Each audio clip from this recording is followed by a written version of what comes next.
I think we need to work more preventatively because I think we're so, I mean, in healthcare in general, but I think especially in mental health care, it's such a reactionary system. You don't really you're on these crazy waiting lists for psych supports, and, it can be too late. So, in my case, I remember having a conversation with one of the psych nurses in the hospital, and she goes, this is actually good that you were hospitalized because now you will be shortlisted. You'll be, if you need psych supports in the future, you'll be at the top of the list.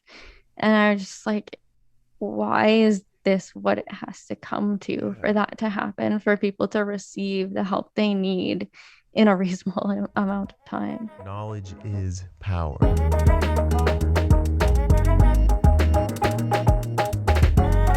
Reality is.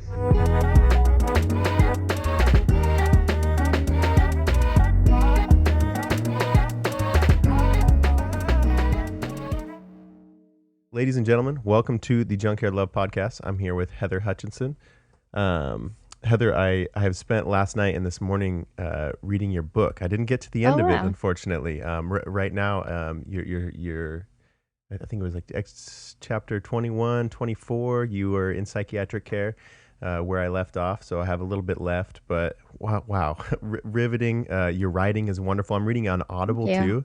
Oh, And are so, you? yeah, so being able to hear your emotion and the vocal tonality and the cadence and, oh man, it's really good. The Audible is very good too. Like being able to really have your emotion and everything come through in that, I really value that. So great work on the book so far, honestly. Thank you. Yeah. So, would you like to give my listeners probably don't know what the heck I'm talking about. So, would you like to kind of give your bio, kind of give a lowdown of where you're at, how we got connected here, what you were thinking, and kind of a little bit of your background. Yeah, so I'm a singer-songwriter originally. I have 3 albums out, and my memoir, as you were saying, just came out in June. And it basically chronicles my life as a blind person in Canada and Latin America. And there's kind of two parallel themes. So there's that, and then there's my struggles with mental health over the years, which culminated in being hospitalized for psychiatric care during the COVID-19 pandemic, and sort of, what that was like. Mm-hmm. Yeah. It seems like quite the journey, even just so I was reading it thinking it would be, pretty much just about how you had mentioned that you were, um, in, just the difficulties that you had, being hospitalized through COVID-19. But then I Hmm. realized that you have this whole long backstory, Yeah. and you have this whole long perspective. And it was interesting reading, just the simple things like the dorky jokes that people would throw at your way, or like Yeah. the corny typical things that people would say to a blind person. And Hmm. as you were explaining them in the book, as I was listening to you on Audible, it would I'd be like, oh man, that would be so dorky to hear. I would, it Yeah. seems so obvious, but apparently to other people it's not. So, what was your let's go back to when you were young. So what was it like for you growing up? Because these symptoms, the depression, these things kind of started at a young age, even. Yeah. So it was pretty normal. Like my childhood was, the early years were really very normal. And then you probably read in the book around 5, people kind of started treating me differently. That was kind of the first point that I realized that people thought I was different. Because, kids at school, I started, you get more self-awareness, you start realizing that adults are uncomfortable around you as well. And so I just kind of started to withdraw. And then there were some family issues that I think exacerbated everything. And I think the anxiety started first. I started having panic attacks when I was about 7. And then I think the depression kind of came after that, in my early teens, because, you're constantly feeling anxious all the time. And you get to a point where you're just like, I don't want to feel this way anymore. Yeah, right.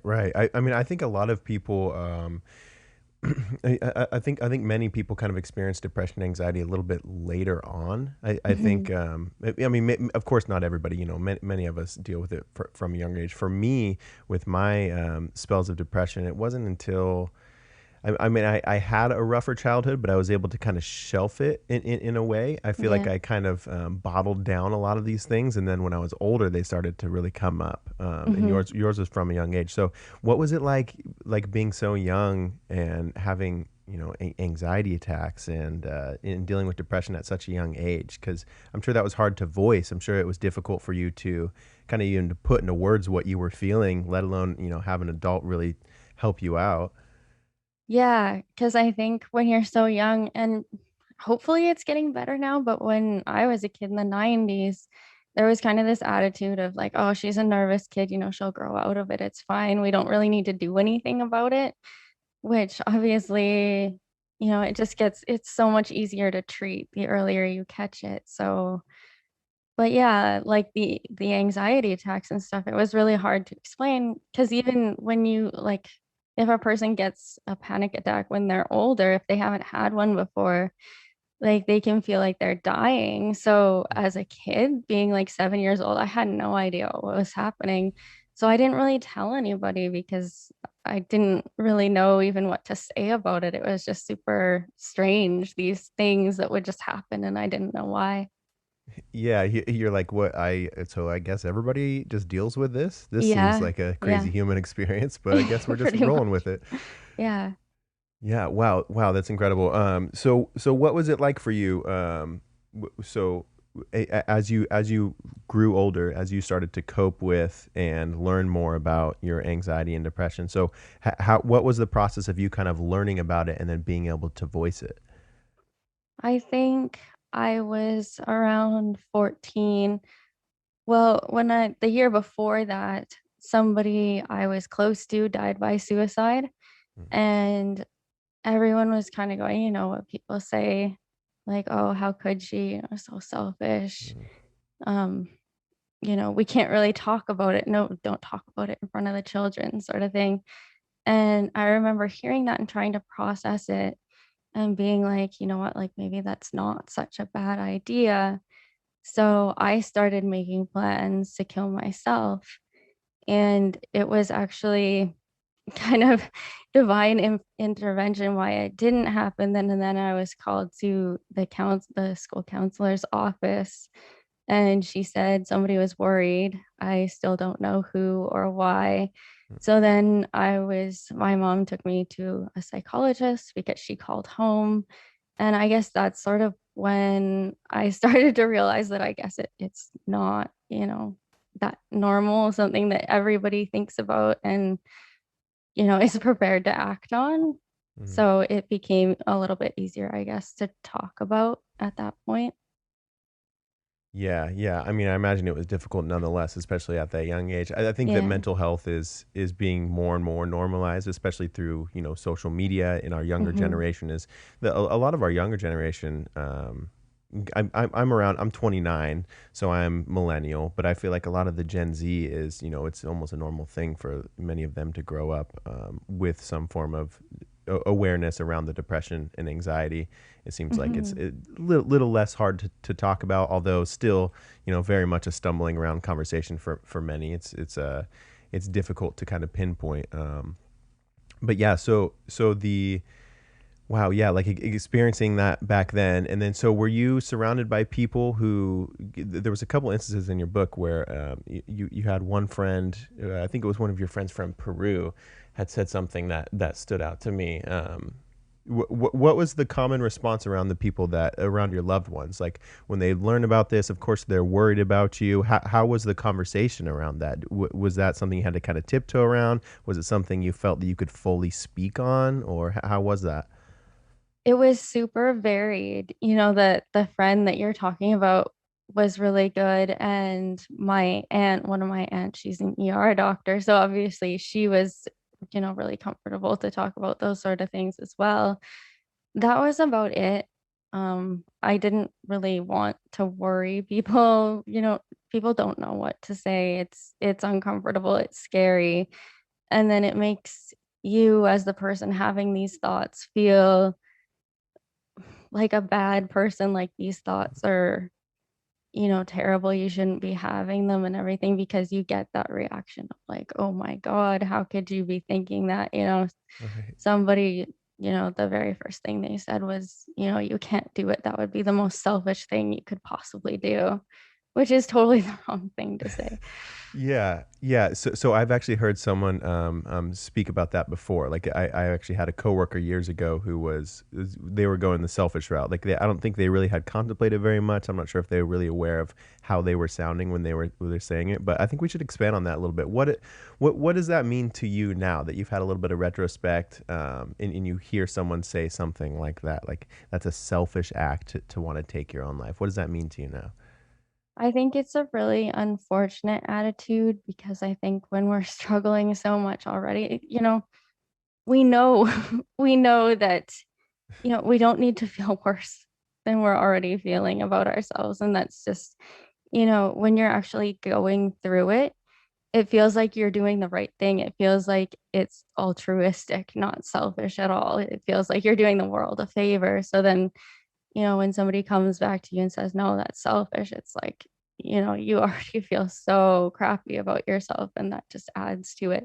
Uh, yeah, absolutely. I mean, and it's you. There was one point where you mentioned basically kind of pulling that warm blanket of it's like a comfort Yeah. when it comes to depression, you kind of pull over that warm blanket and you kind of sink back into it. It's isn't it Hmm. so interesting? You think that people would kind of stop in their tracks a little bit, like wow, this person would rather die than feel what they're feeling. Yeah. To me seems so profound, but a lot of us don't really intellectualize it because it is a very uncomfortable conversation for a lot of people if they've never really Yes. dealt with it. And even when it comes back to panic attacks, I know multiple people who their first panic attack they would literally go to the hospital. They think they're actually Yeah. having a heart attack, and the doctor Yeah. says, "Well, sorry, this is actually anxiety. This is a panic attack. Here's what's going on in your body." And they're like, "No, no, it's panic attacks can't be that bad." And sure enough, Yeah. they can. And certainly suicidal ideation, intrusive thoughts, all these sort of things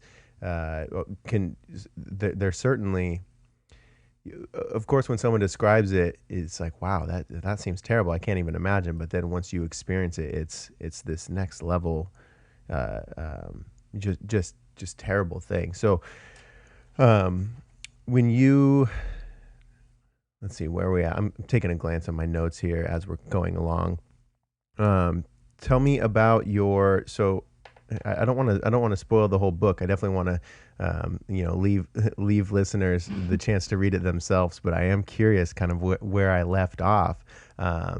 So you were in psychiatric care during COVID-19. Yes.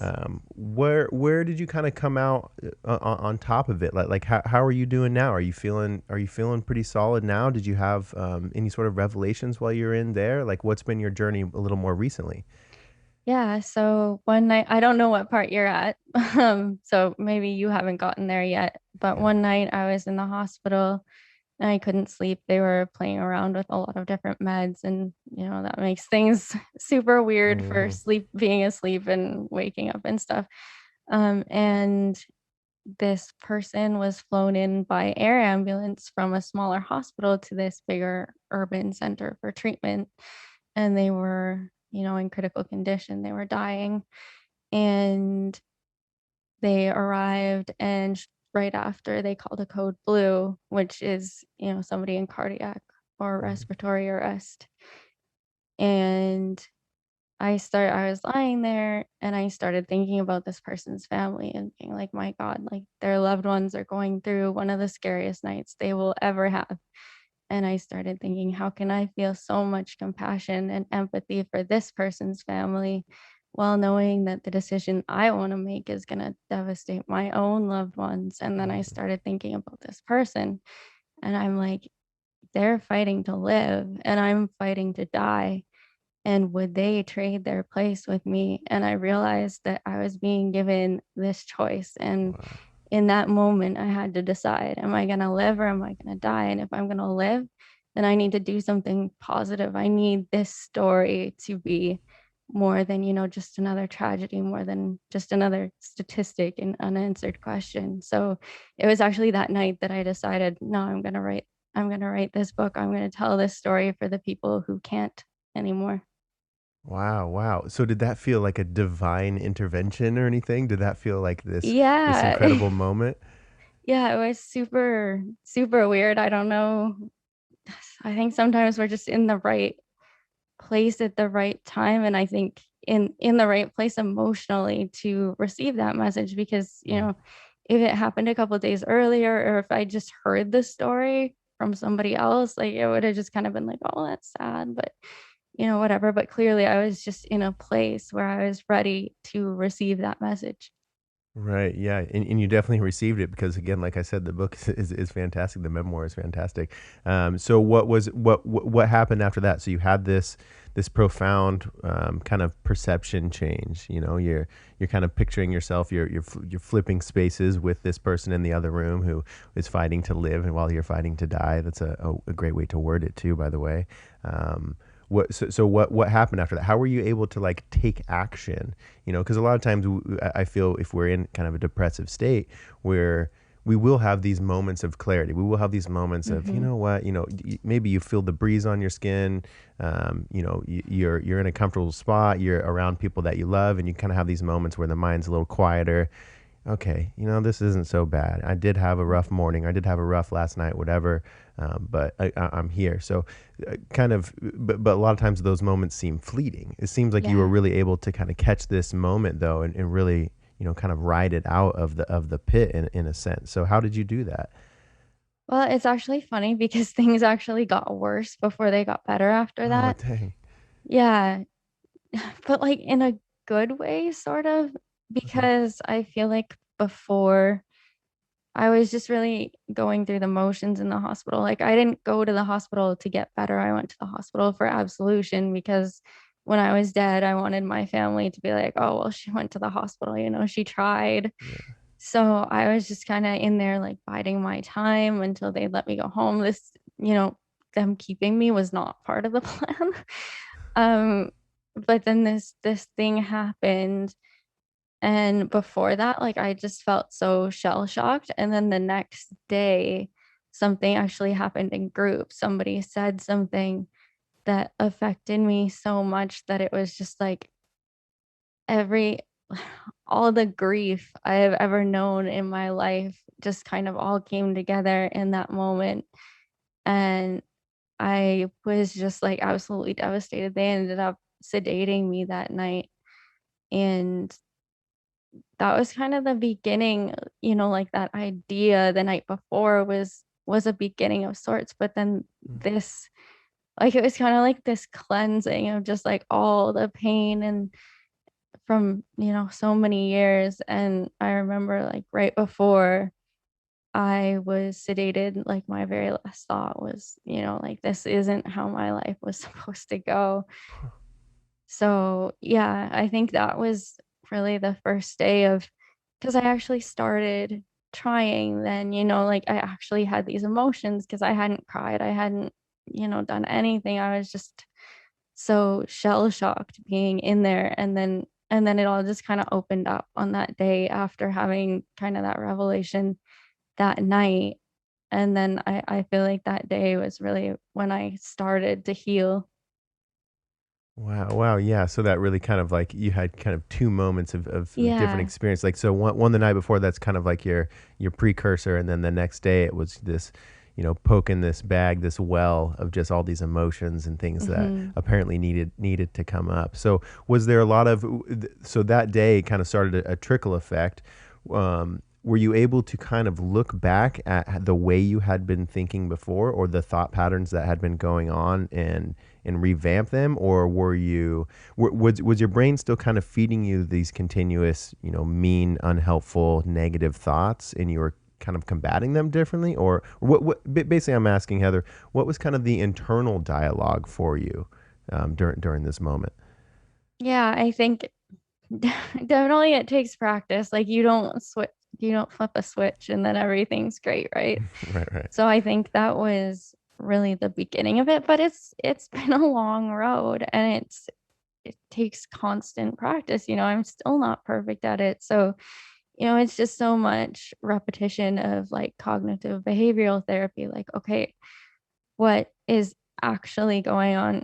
Is this my perception or is this reality? So, you Mm, walk into a room, and you're going like, oh my God, everybody hates me. They think I'm so stupid, all these things. And then you kind of have to stop and reframe that. Okay, what's actually going on here? Is that realistic, or are people, generally good who want to see the good in other people and want to see people succeed? Which Hmm. of these two things is more accurate? But that takes a lot of practice. Yeah, absolutely. I can imagine. Well, so what has been your practices since then? What has been the do you have, daily rituals? Do you have different habits now that you put in place to make sure you kind of keep yourself in a positive mindset? So me, for example, I've just changed my lifestyle in a lot of different ways. There's different foods that I try to avoid. There's Mhm. I'll try to fast so I don't have inflammation at certain times of the day. I do meditation, yoga, a lot of these things. Do you have anything that you've kind of like learned over that has seemed to help you lately, like through the pandemic, through your healing process that you're still going through? Yeah, meditation is a big one. I think the biggest thing that helps me personally is to every day remind myself what my purpose is, because I think when we don't have purpose is really when we get lost. So if I can remember that, if I can do one thing every day that makes me feel like I have purpose, that I'm doing some good in the world, that I need to be here, then that is more helpful to me than anything else that I've tried. But it's a combination of things, of course. Yeah, yeah, right. No, I totally agree. I think that purpose is it's something that's almost a bit overlooked. As humans, we really Hmm. do have this desire for meaning. Yes. We want our, it's not so much a self importance as it is we want our life to bring value to the rest of the world. We want to whatever our talents are, whatever our things that only we can bring to the world, we want to make sure that we're doing them. We want to make sure that we're providing our loved ones with, the things that only we can provide them with, Hmm.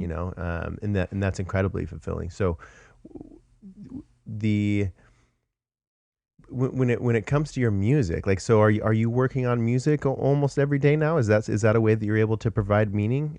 Is that something that you can tap into and you feel, okay, I wrote a song, or I did this for 30 minutes. I practiced this thing. I played piano for an hour, and okay, cool. I did my work of because as a musician, that is a way of providing meaning to other people. You can really allow them to feel something internally, feel emotions that they didn't know were laying dormant in them by hearing the right lyric within the right key. Hmm. Like you can Yeah. really poke that as a musician. It's this superpower as a musician that you have. So, do you find meaning through your music, Heather? Yeah, I'm actually just sort of getting back into it. Before the pandemic, I was really struggling already, and I actually pretty much completely stopped playing music. I Oh, remember wow. being on stage a couple of months before the pandemic and just really just going through the motions and like playing these songs and just standing up there and being like, I hate this. I'm not Oh, wow. enjoying this. And that was the last show I played because I'm like, I'm not being fair to the people who are coming to see this, and I'm not being fair to myself. So, and then the pandemic hit, obviously, and, live music kind of stopped, everything Yeah. stopped. And things are just, I think you guys were like way ahead of us in opening up. So things are Yeah. just kind of starting to open up again. So actually this week, a friend of mine who's a producer drove like 27 hours here, and he's like, let's spend 5 days or something, write some songs and record some songs. So that's kind of like the most serious music I've been involved in recently. And it actually feels really good. I wasn't sure how it was gonna be, but I'm Yeah. super happy to, yeah, be starting down that road again. Wow. Yeah. So what's the stuff that you're writing right now? Does it feel different? Does it feel like a new evolution from the stuff from before the pandemic? Yeah, I would say so. I think I'm actually kind of trying to draw on some of the my lived experience and then kind of the universal experience of like what we all went through during the pandemic. Mm-hmm. Mm-hmm. Yeah. Wow. Yeah.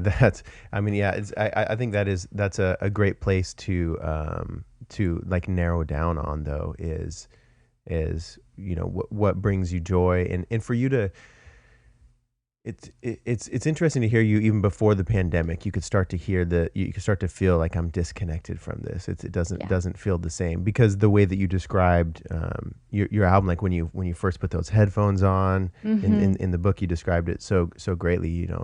It felt very pure to you. It seemed like Yeah. so for you to go from that to kind of feeling disconnected and wondering, and you almost wonder if something's poking at your purpose. It's like, all right, well, it's time to shift. You're gonna have to learn something new, or you're gonna have to go through some sort of metamorphosis here.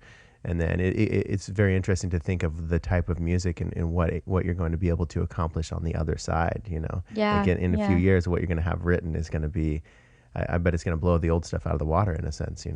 Yeah, yeah, I hope so because I think that was really it. Like I was just tired of I wasn't playing really like what I wanted to play. It was more, I'm I'm doing this to just because it's what I'm almost like supposed to be doing, if that makes Hmm. any sense, but it wasn't like fulfilling anymore. So it was kind of like, okay, I need to shake things up. And I actually started working on a project right before the pandemic that I was like super excited about. And then it all fell apart, obviously, because of the pandemic.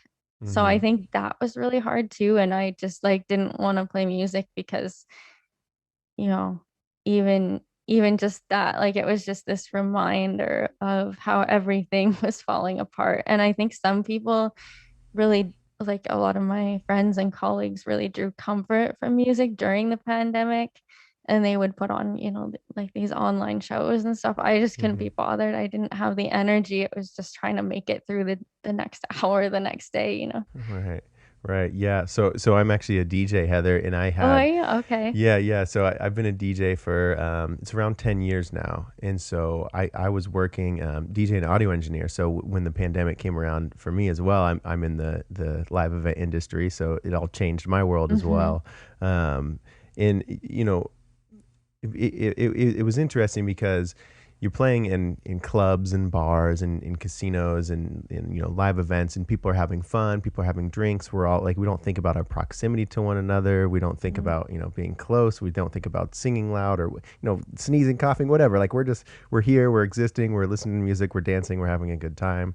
And it really kind of changed a lot for me. I did a couple live streams even, and I'm glad I did them. I wanted to kind of keep in touch and keep doing a little bit of work, but they all just felt so weird. Yeah, Like what yeah, am I playing to? It's what yeah. are we This gonna? disconnect. Yeah, we're gonna pretend that we're having just as much fun as we did when it was live. Yeah, It's no, it's no. kind of this facade. So yeah, it has been interesting. I've played a little bit since we've opened up. I haven't really gone full bore. I haven't really played any big events. I DJ'd a wedding back in Washington last weekend, but yeah, Oh, wow. That's yeah, far yeah. away. Well, so I'm actually from Washington originally. Oh, okay, Just okay, moved out to Austin like less than it's like 5 months ago. So I still okay. still have some gigs back home that have been flying back for. But yeah, so it has been interesting for musicians and performers.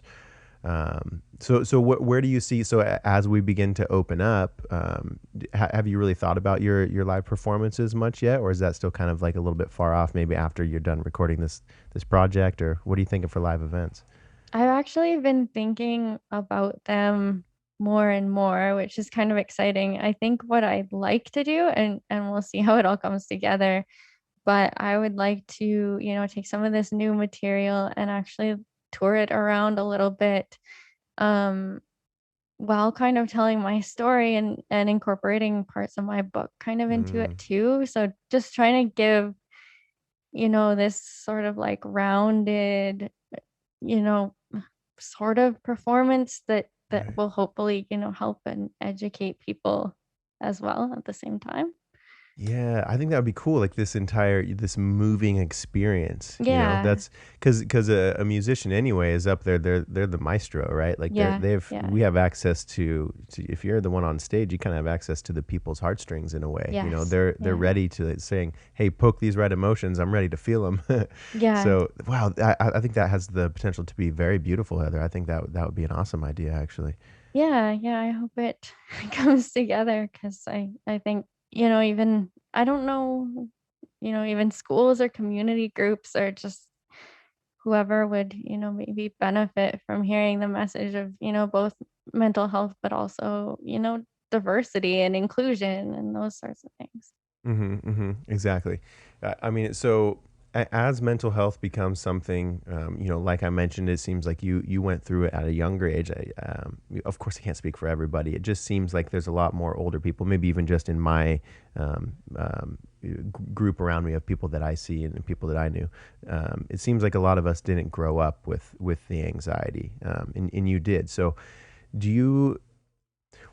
Where do you see mental health now? We're coming into 2022. Obviously, it's riding off the back of this COVID-19 pandemic, which is going to not only exacerbate people's existing anxiety, has already exacerbated people's existing anxiety and depression, but I think it's probably going to be, or probably was the creation of a lot of the first time people are feeling these sorts of quarrels. Yeah. So where do you see the kind of the state of mental health now? Like, where do you think we should be going? Where do you think we should be looking? How do you think we should be approaching these conversations? I think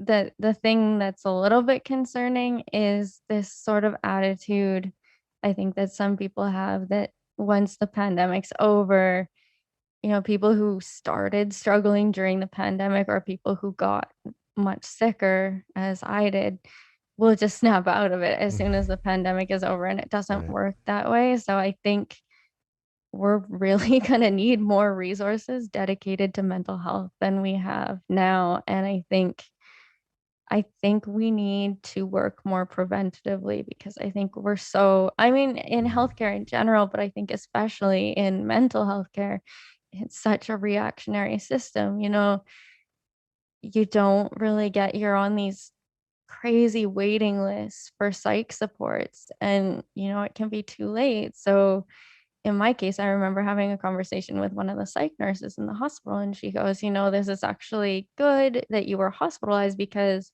now you will be shortlisted. You'll be, if you need psych supports in the future, you'll be at the top of the list. And I was just like, why is this what it has to come to for Yeah. that to happen, for people to receive the help they need in a reasonable amount of time? Yeah, seriously. I mean, it's not that surprising to kind of point out the areas that our healthcare system is kind of busted in some ways. It's so great in so many ways, but there Yeah. is other areas. It seems like we're not keeping up to the task of improving and changing and developing. What this next stage of our healthcare system is, because I think when it comes to mental health, I mean, the amount of people who are dealing with depression nowadays is just skyrocketing. It's Yeah. upgrading every year, and it seems like kind of the only answer we have is it feels kind of like doctors are a bit helpless. They're of course going to try their best, but they're seeing all these patients every day. What they're told is to prescribe antidepressants, Hmm. and it's just this. I like how you said preventative. It reminds me of there was a story. I think it was I can't remember who told it actually, but there's basically this story of someone watching. It's kind of an analogy. Someone watching basically like there's kids drowning over here. Okay, in there. Whoa. Okay, we need to get those. There's a kid right here that he's floating down. You can see him floating down the river. We need to jump in and get him. So they jump in and they save the kid and they pull him to shore. And then they look up and there's another kid that's coming down the river and he's drowning. Oh wow! Jump in, save him, pull him out, get to the shore, you look up and there's more kids. They keep coming down the river.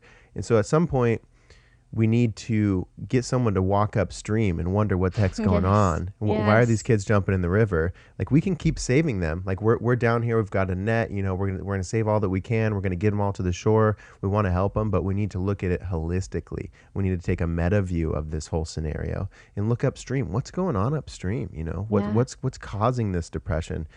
Is it a mindset?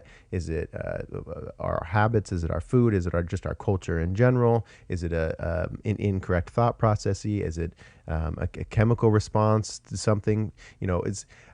Of course, there are many people who are trying to attack and solve these problems, but it does seem like it really needs to, this whole mental health needs to be put at the forefront of what's going on. We have these young people who are growing up, kind of. I don't know. I just I think the state of mental health does need to, just like you said, it does need to shift from, just dealing with it right now. Here's we'll just throw this at it, throw antidepressants at it, whatever, into a more preventative. Yeah. So what in that field, if there's anybody listening right now who, maybe they're experiencing some level of this, maybe it's at the beginning stages, maybe they've been experiencing it for many years.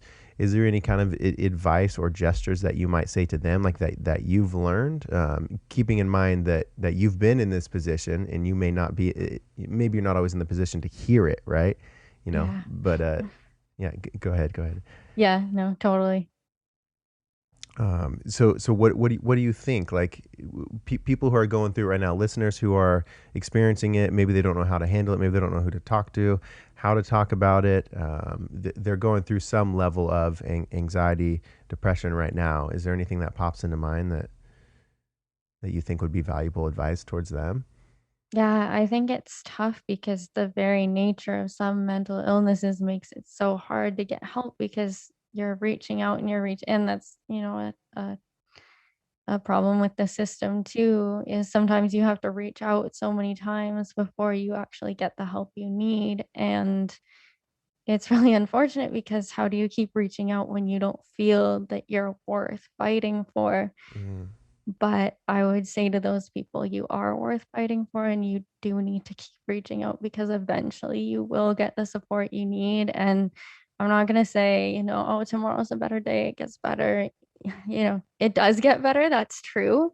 But it's not what you want to hear when you're in the middle of it. It's kind of an empty platitude. But I think what I can promise is that, one day you'll stop in a moment and you'll feel such profound joy and you'll think to yourself, like, thank God I stuck with it because I would have missed this.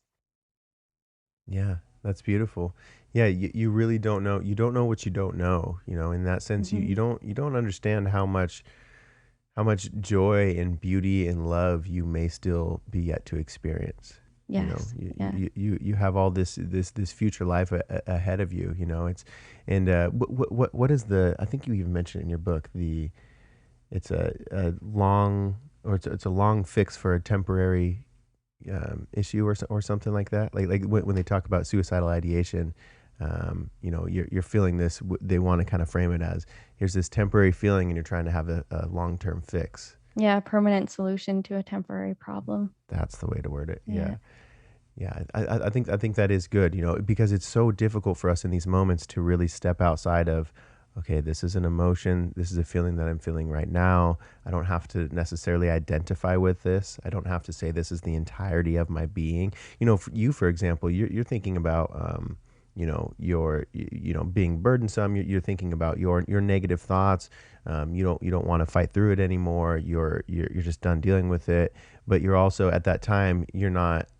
It seems like you probably didn't have access to these wonderful things that you've done, the joy that you've brought to you, all Mhm. of your friends and family, the music that you've created, the places in people's hearts that you've poked with your ability to create something and write music. At those moments, we're not thinking about those things. We're not No. thinking about our accolades, right? No. We're we're, No. we're kind of caught in the loops of our self despair. Yeah. So during those dark moments, now that you've experienced a good amount of them, um, do you have any? How do you how do you hold on through the dark moments? That's my question. How do you kind of like grip on and just okay, I know this is happening, but I know that something better is worth. Like how do you keep the faith and kind of fight through the storm in those dark moments? I think all you can do is the best that you can. And you know, if that means you get out of bed one day and take a shower and that's the best you can do, that's okay. And, there will come a time when you can do more, but it's okay to just need to get through it, whatever that means. Hmm. You need to do what you need to do, and you need to know that there is support out there for you and that you can reach out. I think what was really beneficial for me, and it's kind of funny because at the time I was like, this is so stupid. But with one of my therapists, I made a safety plan. So basically, it lists, it's a piece of paper, a document, and it lists the signs, like first signs I'm spiraling, and what to, first steps I can take. And then if that doesn't work, it's the kind of this like hierarchy of steps that I can take. And I totally didn't think it would be helpful. But on that last day before I went to the hospital, you know, I'm thinking of all these things. And I remember this damn thing, that the safety plan that I wrote with my therapist like the year before. And the very last step on it was go to the hospital.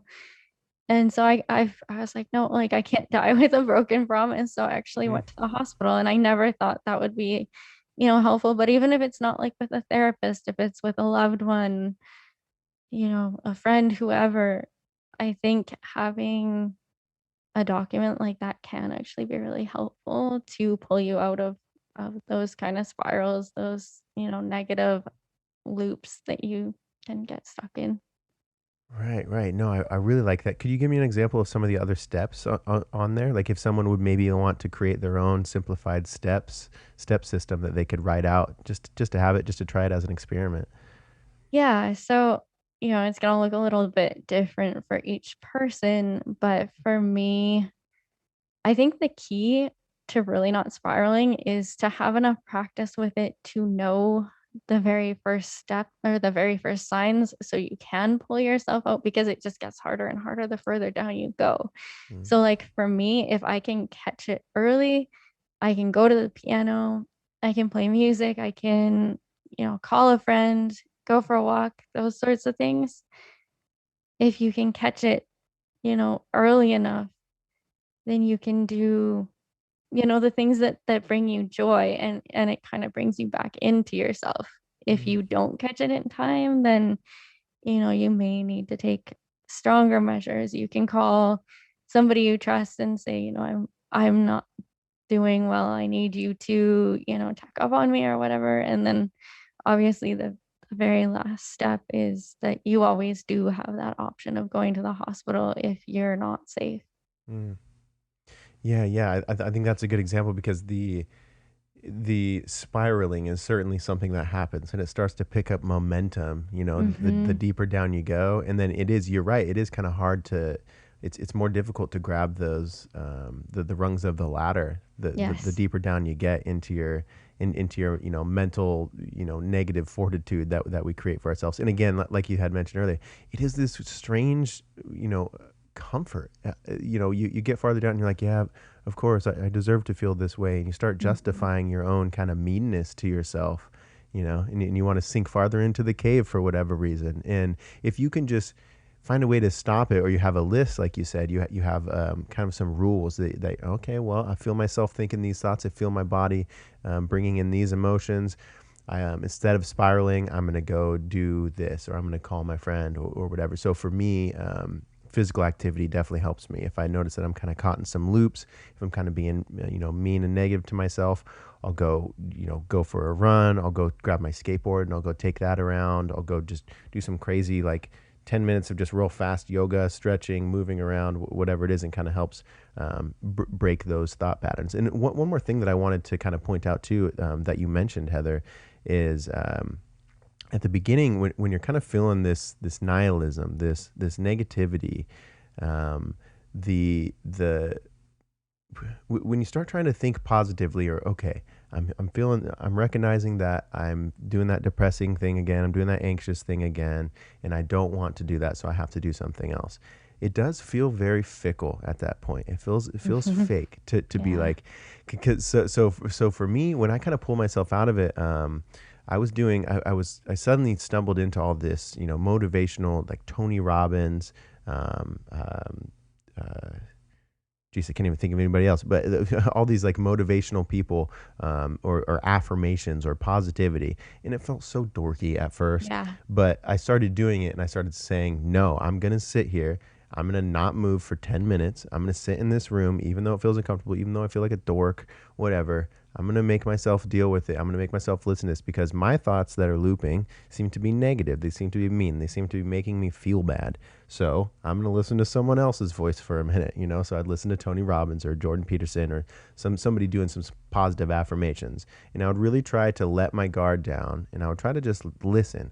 If the voice in my headphones is saying, I am love, I am one with the universe, maybe that's going to sound dorky and corny at the time, but I'm going to try to, okay, what would it feel like if that were true? I'm going to pretend. Cool. Let's actually like get into it. Let's pretend and let's listen to what this is saying.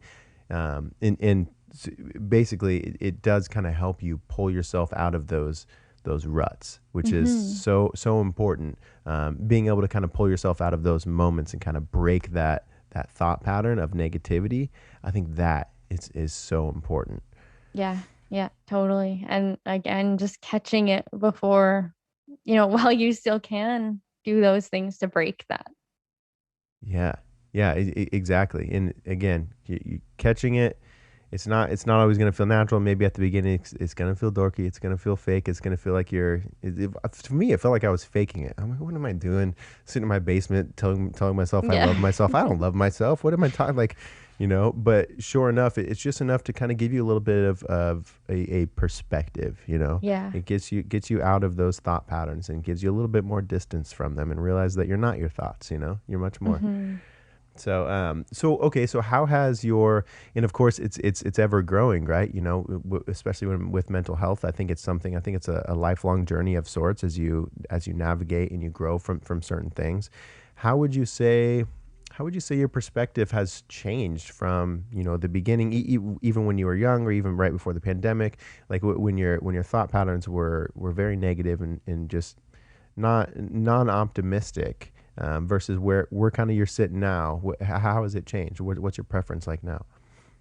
Yeah, I mean, I think we all still go there to some extent. I think, it is going to be a lifelong journey, but I'm able to pull myself out of it so much easier now. I have so many more tools and, the actual practice of using them because you can have all these tools, but until you really commit to practicing in them and using them, they're not going to help you that much. So, like I said, for me, it's just constantly reminding myself doing something every day that makes me feel that I'm contributing to this world, that, I'm needed here. I'm giving something to somebody else. Mm.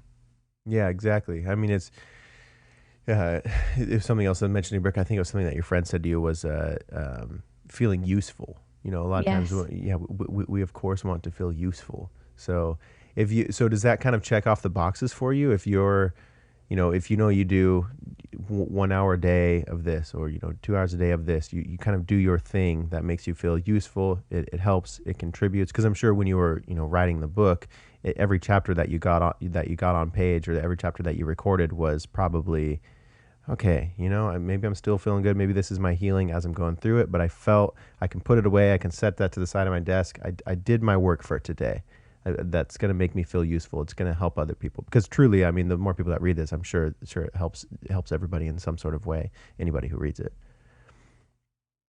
So the isn't that so interesting? Feeling useful is Hmm. something that we're missing out on. So many people in our society, we don't feel useful. You know, Yeah. Yeah. that's And then you get into that whole, the world wouldn't miss me kind of, I'm not contributing. I'm not helping anybody. I'm hurting people more than I'm helping them. So I'm gonna, not do that anymore. yeah, So yeah, finding that purpose, finding that being useful. yeah, yeah. I mean, that silly thought of in suicidal thoughts, when you really think that your family would be better off without you, and Yeah. we'll convince ourselves of that, and it's just, I mean, to anybody who has thought that, or they are thinking that, or they do think that, I just implore you, like, have you ever thought that about any of your friends or loved ones? Because Yeah. probably not. Yeah. You're That's like, a if really good point. Yeah. yeah, No, never. if they said that to you, what would you say? You'd be like, "What are you talking about, man? I love you. What, like, I'm Yeah. glad you're here. I'm glad you're my friend. What is?" but in those moments we convince ourselves of that, you know. Yeah, that's a really good point. Yeah, it's a we can be so unreasonable. So I mean, I think reiterating a lot of what we said is just getting yourself out of those loops when you're not feeling useful. If you can try to find something that only you can bring to the world, or just something that you particularly do well. You know, being useful. It's a lot of times into the wording of acts of service. A lot of times people are fulfilled by stepping out of their own mind, by doing acts of service for other people. So that gives them usefulness, that gives them meaning. And this could even come down to, instead of closing off and being, having your hood on when you're in public, maybe try to stand with your chest out and open doors and say hello to more people. Maybe you're making someone else's day by just saying hi to them, by just being polite to them. And that can help you kind of step out of your own neuroses sometimes too, I think. Um, Hmm. so let's see, where are we at here? So we've got. I wish I had finished your book. I'm excited to get back to the end of it. Thank you. The the climactic. The kind of where you came out on top. So, as far as your everyday thought patterns now, are you doing pretty solid? Like, are you able to stay fairly positive? Have you felt that you're able to kind of hold on to that divine moment when you're in psychiatric care of kind of revamping and kind of going through that grieving process, going through, okay, I do actually want to live. Where are you at with all of that lately? You still pretty positive? Yeah, so it hasn't been a linear process by any means. There Mm-hmm. have been slip ups and moments and things like that, but I would say like especially right now, like it just passed the 1 year anniversary of being hospitalized, like the first day that I went in, and I was on the beach in like 1 year later on the beach in a hammock, and I was just like thinking to myself because I think when we have these anniversaries, these markers of time, that's because we're seeing ourselves every day. So we might not notice, the positive changes we're making all the time. So I'm like lying there in this hammock and thinking 1 year ago today, I was lying in a bed in psych emergency, just like totally shell shocked. And now I'm here, with the people that I love and my God, I'm doing so much better. So it was a really cool kind of experience to have that like 1 year anniversary and really be able to compare. Yeah, no, that's wonderful. That's very beautiful because in that moment, of course, you would have never imagined that in 1 year from now, I'm going to be in a hammock with my loved ones, just with a smile on my face. No, exactly. 1 year before I'm thinking in a couple days I'm gonna be dead. So no, you never imagine that. Yeah, yeah. You truly don't know what you don't know. We No. can't predict the future. So I think really holding on to that hope and that faith of, hey, I'm going through something right now. I'm definitely going through it. I'm not going to deny it. I'm going to try to face it as head on as I can. I'm going to try to have courage and look at these things that I'm going through. But I'm also going to remember that it's not forever. Yeah. I think remembering in holding on to, maybe I don't know exactly how the future looks. Maybe it's going to be a little while before I'm, in where I think I want to be, but I'm going to hold faith to it, and I'm going to know that I'm going to weather this storm. I'm going to hold on through this mental health thing. One more thing that I did want to mention. I've been trying to find ways to word it because I heard someone else mention it, and it really kind of sticks out. I think it's a good way to help us all kind of wrap our heads around mental health stuff. Is we don't choose it, for one. There's No. certainly no reason why anybody would No, why choose would to you have these. Yeah, like, and it's the same way as, if someone like, rips the meniscus in their knee, or they have like an injury, or they break their arm. It's like they didn't choose to do that. no. It's sure, it happened through some sort of, in these cases, physical, but it's basically something that happens in our body that we're kind of having to ride out. Yeah. It's a response in a lot of ways to a lot of the internal dialogue. And so it's basically, just as someone with a broken leg, you look at them, you're like, oh, of course they didn't choose to break their leg, they would prefer it not be broken. It's kind of the same way when it comes to mental health, Yeah. and reminding ourselves of that, Mm-hmm. of, hey, I don't have to beat myself up. I don't have to go the extra mile and say that I suck for having these thoughts. I don't have to add on a layer of like, oh, I'm because a lot of times we start having these thoughts and we start labeling ourselves, being more mean to ourselves for even having them. And Yeah. so just kind of accepting this is something that humans go through.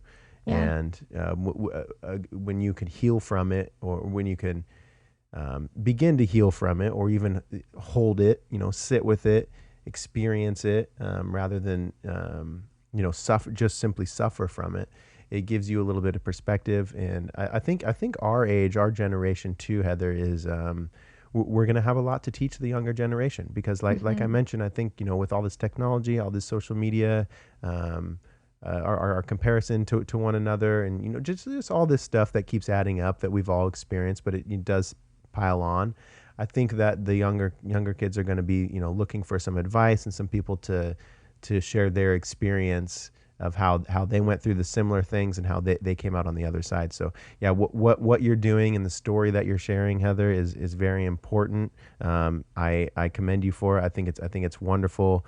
The book is, I recommend Audible. I read a lot more through Audible, because I do too. Yeah. yeah, Awesome. I like to be able to move my body and kind of distract myself, or use my ADHD to my advantage while I listen to an There you go. audiobook. Get a bunch of stuff done. Yeah. Yeah, yeah, some sort of multitasking. But yeah, so and it's a great book. I invite anybody to check it out.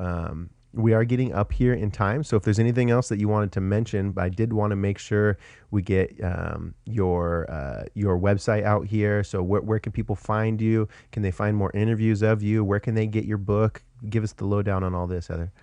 Yeah, so basically you can find everything on my website, which is www.heather-hutchison.com. Hutchison. Everybody always adds in like the extra N. The end, yeah, yeah. And then the book there's links on my website to the book, but as you said, you can find it on Audible, Amazon, Apple Books, Google Play Books, pretty much everywhere you buy your books. And it's available in print and ebook and audiobook. And I also have Facebook, Instagram, Twitter, which is all on my website as well. Yes, yes. Wonderful, cool. Well, everybody definitely go add Heather, go check out her book. I think you will thoroughly enjoy it. I of course recommend the audiobook, because you can hear her vocal tonality. And oh my gosh, Heather, when you were talking about what was it, Bibby? Yeah. Oh man, yeah, because I can hear the a little bit of the quivering in your voice, Yeah. and I Yeah. was just shedding a little. I'm missing my dog didn't pass away, but he's back home when I moved away. So it really strikes on the heartstrings, and it's a very relatable, very relatable reading. So, you did a great job, Heather. Thank you. And so yeah, everybody definitely go check out all of Heather's stuff. Heather, thank you so much for not only spending your time, but for also just having the bravery and the courage to voice all of these things that you've been through. You have an interesting and beautiful perspective. I think that life has been very interesting for you. It's really led you through things, but I think that you've been able to keep a powerful and very helpful perspective. So the fact that you're willing to stand on stage with a mic in your hand and talk about it, or stand in your office with a pen in your hand and write it, whatever it is, sharing your story is powerful, it's helpful, and it's valuable. Thank you. Thank you so much for having me.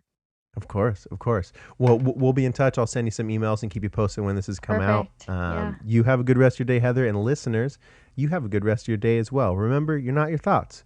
And if you haven't drank any water today, if you haven't stretched, if you haven't done some physical activity, get out there and do it. Drink some water, stretch, love yourself, practice self-love. Everybody, have a good rest of your day. Take care, Heather. You too. Better conversations with ourselves.